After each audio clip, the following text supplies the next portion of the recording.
हर हर महादेव। दोस्तों, आप सभी लोग जानते हैं कि 3 जनवरी 2025 शुक्रवार को पड़ रही है पौष महीने की संकष्टी चतुर्थी, जो बहुत ही खास है। और दोस्तों, यह वह संकष्टी चतुर्थी है जो पौष महीने में शुक्रवार को पड़ रही है, तो इस दिन का महत्व और भी अधिक बढ़ जाता है। और दोस्तों, इसी दिन किया जाने वाला पंडित जी द्वारा बताया गया 7 दूर्वा वाला उपाय आप लोगों को जरूर करना चाहिए, क्योंकि दोस्तों, यह एक ऐसा उपाय है जो कि हर दिन नहीं किया जाता। पौष महीने में जो संकष्टी चतुर्थी आती है उसी दिन किया जाता है, क्योंकि पौष महीने में शमी के पौधे का बहुत ही बड़ा महत्व होता है। और अगर आप लोगों ने इस उपाय को नहीं किया है या किसी कारणवश नहीं कर पाए हो, तो शुक्रवार के दिन इस उपाय से मत चूकना। इसी के साथ में गुरु जी ने अपनी शिव पुराण कथा में बताया है कि इस दिन आपको चतुर्थी का अगर सबसे बड़ा कोई उपाय है तो वह 7 दूर्वा वाला उपाय है। तो दोस्तों, इस शुक्रवार संकष्टी चतुर्थी के दिन आप लोगों को इस 7 दूर्वा वाला उपाय को जरूर करना है। बहुत सारे लोग होंगे जिन लोगों ने इस उपाय को ना किया हो, मतलब पूरा साल निकल गया, उन्होंने किसी भी दिन इस 7 दूर्वा वाला उपाय को ना किया हो। पर दोस्तों, आपके पास एक आखिरी मौका बचा हुआ है जो कि 3 जनवरी के दिन है। तो इस दिन आप लोगों को इस वाले उपाय को जरूर कर लेना है, भले ही आपने पूरे महीने भर इस उपाय को ना किया हो। पर अगर आपने इस पौष महीने के शुक्रवार संकष्टी चतुर्थी के दिन अगर इस वाले उपाय को कर लिया, तो आपको इस उपाय को करने का वह फल मिलेगा जिसकी आपने कभी कल्पना भी नहीं करी होगी। इसीलिए आप लोग इस वाले उपाय को एक बार जरूर कर लेना है, ताकि आप लोगों के हाथ से यह मौका न जा सके और आपको इस उपाय को करने का फल मिल सके। दोस्तों, यह उपाय पंडित जी ने अपनी अभी की ही श्री शिव महापुराण की कथा में बताया है, जिस उपाय को आज हम आपको बहुत अच्छे से समझाने वाले हैं। इस वीडियो को देखने के बाद इस उपाय को समझने के लिए आपको कोई और वीडियो को देखने की जरूरत नहीं पड़ेगी। तो चलिए दोस्तों, उपाय को शुरू करते हैं। देखिए, यह इस 3 जनवरी पौष महीने के शुक्रवार संकष्टी चतुर्थी के दिन यह इतना खास होता है, इतना महत्वपूर्ण होता है।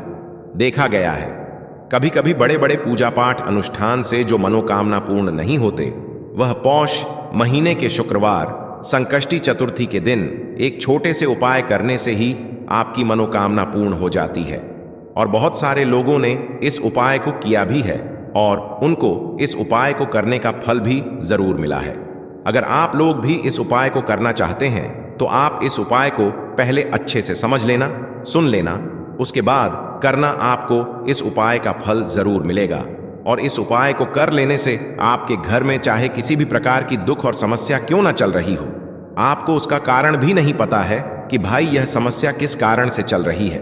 उसका कुछ भी कारण हो सकता है, जैसे से पितृदोष हो सकता है या किसी भी तरह का मंगल दोष भी हो सकता है। तो इस दिन आप लोगों को यह वाला उपाय कर लेना है। यह एक ऐसा उपाय है जिस उपाय को अगर किसी विशेष दिन पर किया जाए तो भाई उस विशेष दिन का जो है वह तो हमें मिलता ही मिलता है। पर हमने उस दिन पर इस उपाय को किया है तो हमें उससे भी बड़ा फल मिलता है, और फल बहुत जल्दी मिलता है, क्योंकि आप इस उपाय को बहुत ही बड़े और विशेष दिन पर कर रहे हो। तो चलिए अब उपाय के बारे में बात करते हैं, लेकिन उससे पहले आप लोगों को यह जानना आवश्यक है कि आखिर यह उपाय किस समय करना है, किसको करना है और कैसे करना है। तो चलिए हम आगे आपको वीडियो में एक एक करके बता देते हैं। लेकिन उससे पहले अगर आप लोग हमारे चैनल पर पहली बार आए हैं या फिर मेरी आवाज आज पहली बार सुन रहे हैं, तो हमारे चैनल को सब्सक्राइब जरूर कर लेना और इस वीडियो को लाइक करके कमेंट बॉक्स नमः शिवाय जरूर टाइप कर देना। तो दोस्तों, इस 7 दूर्वा वाला उपाय को हमें इस 3 जनवरी शुक्रवार संकष्टी चतुर्थी के दिन कैसे करना है, किसको करना है, किस समय करना है और कहां पर करना है, यह सारे सवालों के जवाब आपको इस वीडियो में मिल जाएंगे। और जो यह वीडियो देखेगा भाई, उसको 7 दूर्वा वाला उपाय जरूर करना चाहिए, क्योंकि इस दिन एक चुटकी हल्दी का भी बहुत ही बड़ा और विशेष महत्व होता है। और जब बात आ जाए हल्दी की, तो यह सोने पर सुहागा वाली बात हो जाती है और यह एक बहुत ही बड़ा उपाय हो जाता है इस 3 जनवरी शुक्रवार संकष्टी चतुर्थी का। तो अब दोस्तों, इस 7 दूर्वा वाला उपाय को आखिर करना किसको है, सबसे पहले हम लोग वह बात जान लेते हैं। तो देखो, घर की जो बड़ी माताएं बहनें होती हैं, उन माताओं बहनों में से कोई भी एक बड़ी माता बहन इस वाले उपाय को कर सकती है। और दोस्तों, अगर आप चाहे तो अपने घर में से सभी सदस्यों को भी इस उपाय को करवा सकते हैं। अगर किसी व्यक्ति की खुद की कोई मनोकामना है, खुद की कोई दुख और परेशानी है जो कि वह अपने लिए ही करना चाहता है, इस वाले उपाय को तो वह खुद अपने लिए भी कर सकता है। बाकी अगर कोई घर में से ऐसा है जो कि अपने पूरे घर परिवार की सुख और शांति के लिए यह वाला उपाय करना चाहता है, तो भाई वह भी कर सकता है। उसमें भी कोई दिक्कत वाली बात नहीं है।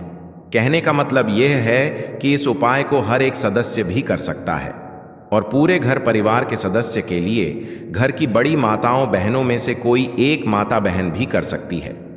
माताएं बहनें अगर घर में उपस्थित ना हो या वह यह वाला उपाय ना कर पा रही हो, तो फिर घर का कोई बड़ा सदस्य भी इस 7 दूरवा वाला उपाय को कर सकता है, चाहे फिर वह पुरुष ही क्यों ना हो। उसमें कोई भी दिक्कत वाली बात नहीं है। अब दोस्तों, जो अगला प्रश्न निकल कर आता है वह यह आता है इस उपाय को लेकर कि आखिर इस उपाय को हमें किस समय करना है, सुबह के समय करना है कि शाम के समय करना है। तो देखो, इस वाले उपाय को आप लोग सुबह के समय भी कर सकते हो और शाम के समय प्रदोष काल में भी कर सकते हो।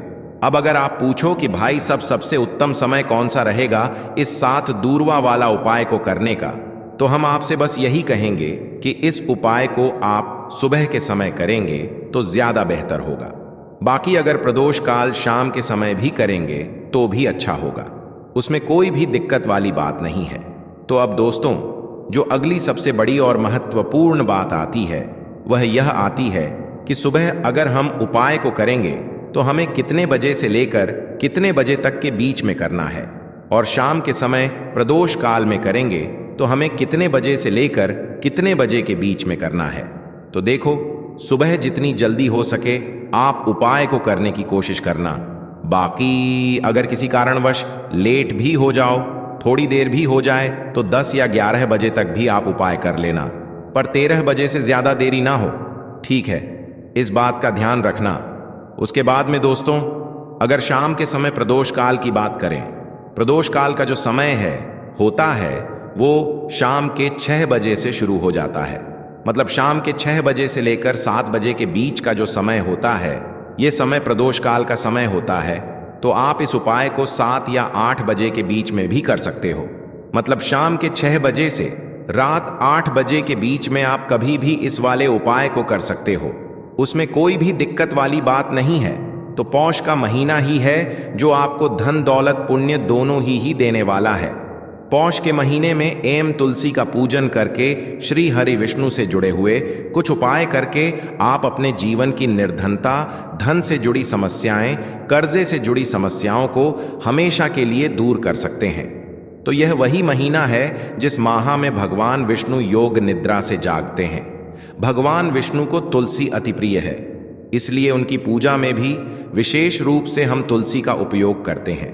और बिना तुलसी दल के, बिना तुलसी मैया के श्री हरि विष्णु की पूजा और उनका भोग दोनों ही अधूरे होते हैं।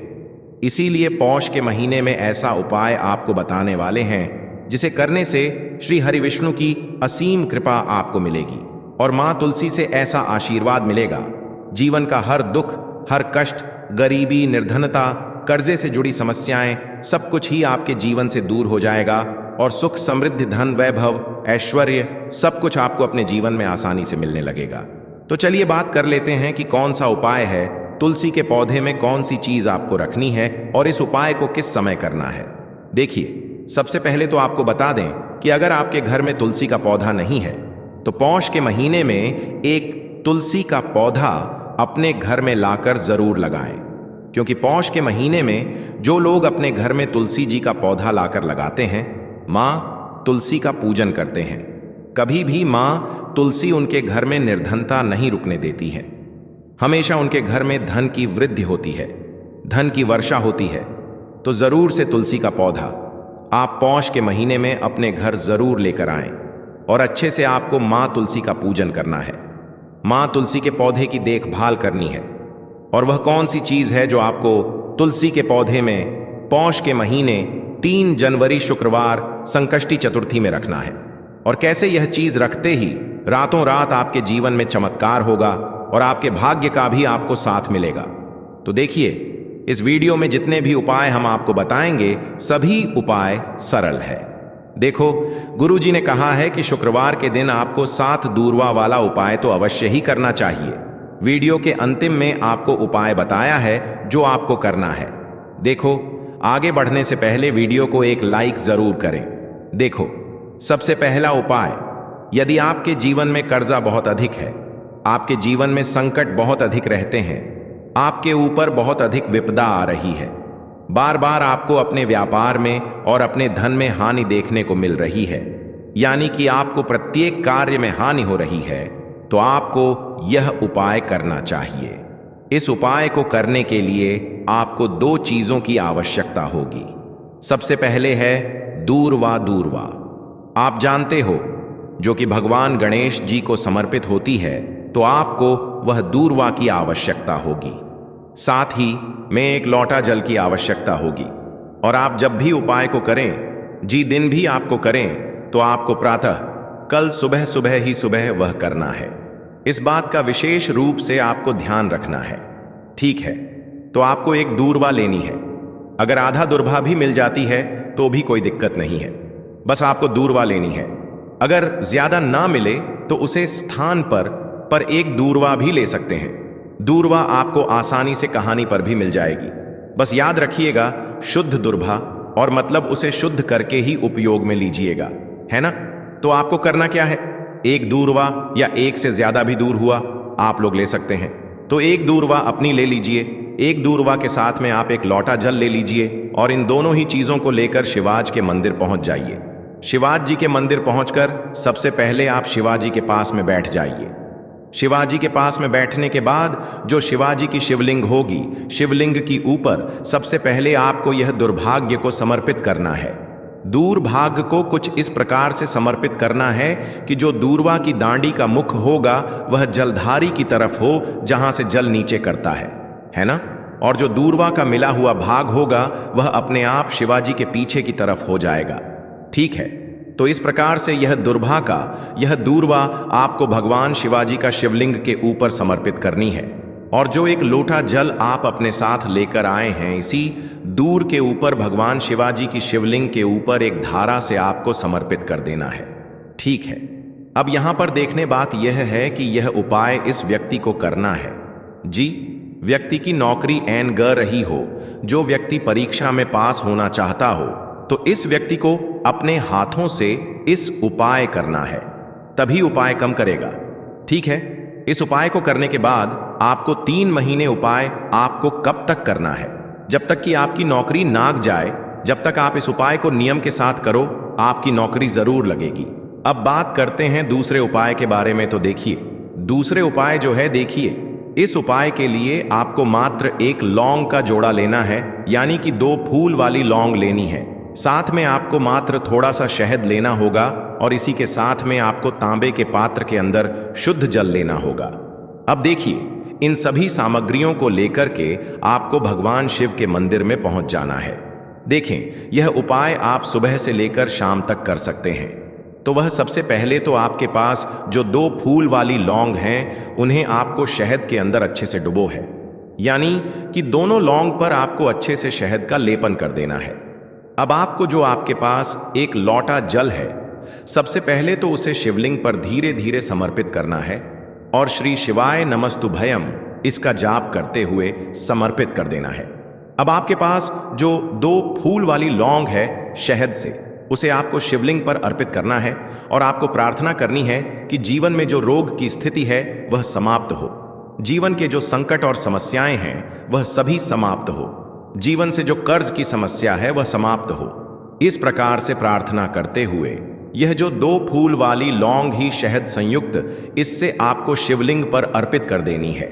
आपकी जो भी समस्या होगी इस शुक्रवार के दिन अवश्य ही समाप्त हो जाएगी।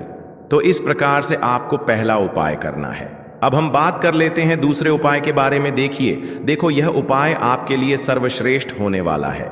देखिए, इस उपाय है खंडित नहीं होने चाहिए, इस बात का ध्यान रखें। और इसी के साथ मैं आपको एक तांबे के पात्र के अंदर अपने घर से शुद्ध जल ले लेना है। अब दोस्तों, इन सभी सामग्रियों को लेकर के आपको सीधे पहुंच जाना है भगवान शिव के मंदिर में। देखिए, इस उपाय को भी आप सुबह भी कर सकते हैं और शाम के समय में भी कर सकते हैं। देखिए, भगवान शिव के मंदिर में पहुंचने के बाद आपके पास जो 5 हरे मूंग हैं, उनमें से पहला जो हरा मूंग है, आपको शिवलिंग के सामने जो नंदी महाराज होते हैं और उनका जो पैर उठा हुआ होता है, वहां पर आपको पहला हरा मूंग समर्पित कर दे है और आपको ओम नमः शिवाय इसका जाप कर लेना है। फिर आपको दूसरा हरा मूंग लेना है और शिवलिंग पर जो श्री गणेश जी वाला स्थान होता है, वहां पर आपको यह दूसरा हरा मूंग समर्पित कर देना है। यानी कि शिवलिंग के सीधे तरफ आपको यह दूसरा हरा मूंग समर्पित करना है और फिर आपको ओम नम शिवाय या फिर श्री गणेशाय नम इसका जाप कर लेना है। तीसरा, हरा मूंग का दान आपको भगवान शिव की सबसे प्रिय पुत्री माता अशोक सुंदरी वाले स्थान पर समर्पित करना होगा।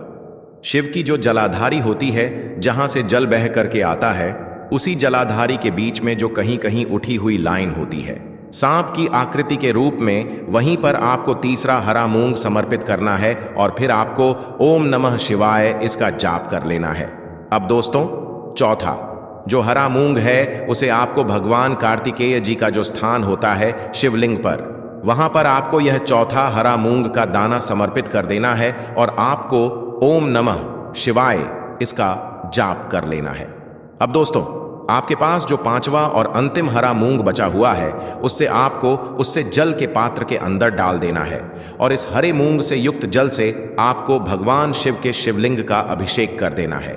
जल आपको बिल्कुल धीरे धीरे समर्पित करते जाना है और लगातार आपको शिव महापुराण के मूल श्री शिवाय नमस्तुभयम इसका जाप करते रहना है।